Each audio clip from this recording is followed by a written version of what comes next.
السلام عليكم. ولد ذاكر عبد الكريم محمد نايك في مومباي عام 1965 ليصبح أحد أبرز الشخصيات في مجال الدعوة الإسلامية.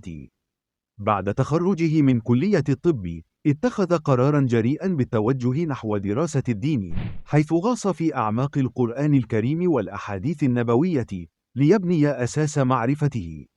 لم يقتصر على دراسة الإسلام فحسب، بل استكشف أيضاً الأديان الأخرى، مما أتاح له القدرة على الحوار بأسلوب منطقي وهادئ.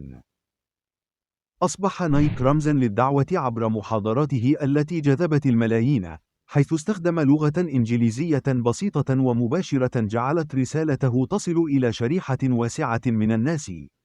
كانت محاضرته في كيشانغاني بيهار عام 2012 واحدة من أكبر التجمعات، حيث تجمع أكثر من 1,000,000 مستمع.